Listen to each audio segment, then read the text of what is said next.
Hello students, आज के इस वीडियो में हम कक्षा 7 की विषय हिंदी की वर्कशीट का अध्ययन करेंगे। इसमें देखते हैं कौन कौन से प्रश्न हैं। पहला प्रश्न है, डॉक्टर अब्दुल कलाम के जीवन के प्रेरक प्रसंग पाठ को पढ़कर लिखना है कि कौन से दो रास्तों में से एक रास्ता चुनकर उन्होंने स्वदेश का मान बढ़ाया।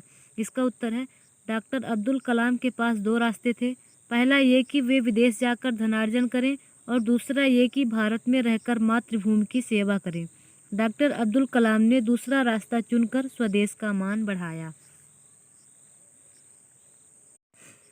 प्रश्न क्रमांक 2 में है, निम्नलिखित पंक्तियों का अर्थ लिखना है। पहले का उत्तर है, श्री कृष्ण अपनी माँ से बलदाऊ की शिकायत करते हुए कहते हैं कि दाऊ उन्हें कहते हैं कि तुम यशोदा के पुत्र नहीं हो, तुम्हें खरीदा गया है। फिर दूसरे का उत्तर है, श्री कृष्ण के मुख से गुस्से से भरी बातें सुनकर यशोदा मन ही मन प्रसन्न हो रही हैं। प्रश्न क्रमांक 3, देखिए कुछ तत्सम और कुछ तद्भव शब्द दिए गए हैं, उनको हमें लिखना है। देखिए तत्सम में दुग्ध, चंद्र, आम्र, भ्रमर, सूर्य और तद्भव में दूध, चांद, आम, भौरा और सूरज होगा। प्रश्न क्रमांक 4, निम्नलिखित शब्दों का वाक्य प्रयोग कीजिए। पहला है बलराम, बलराम का वाक्यों में प्रयोग करना है। बलराम श्री कृष्ण के बड़े भाई थे। दूसरा है दुश्मन, हमें अपने दुश्मन के साथ मित्र जैसा व्यवहार करना चाहिए। तीसरा विचरण, सभी जानवर जंगल में विचरण करते हैं। जलपान, घर आए मेहमानों को जलपान कराना चाहिए। ध्वज, भारत का राष्ट्रीय ध्वज तिरंगा है।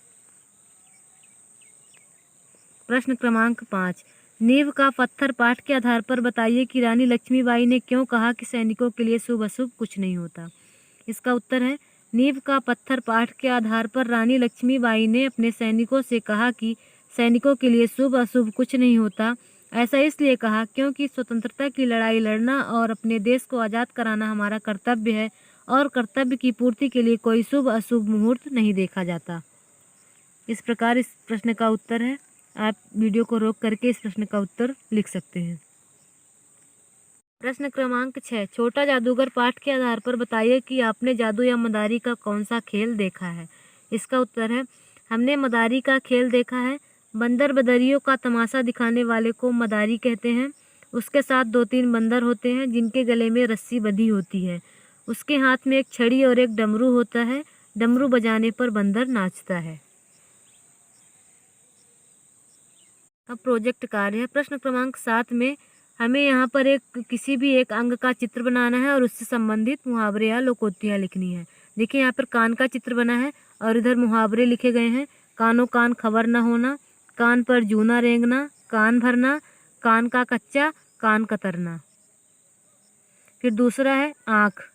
देखिए आँख पर कुछ मुहावरे लिखे गए हैं। आँख दिखाना, आँख का तारा, आँखें चुराना, आँख में धूल झोंकना, आँख के अंधे नाम नयन सुख।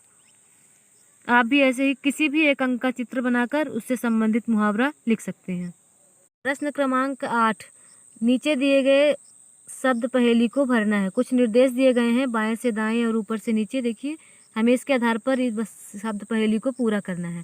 पहले में इधर होगा बाएं से दाएं में पवन, इधर होगा पतन, दूसरे का होगा नयन, तीसरे में मित्र और इधर दूसरे में भूमि, चौथे में इधर शरीर, यहाँ पे दमन और इधर सुमन। इस प्रकार आप शब्द पहेली को भर सकते हैं। आप वीडियो का स्क्रीनशॉट ले लीजिए या फिर वीडियो को पॉज करके अपनी शब्द पहेली को भर सकते हैं। Thank you.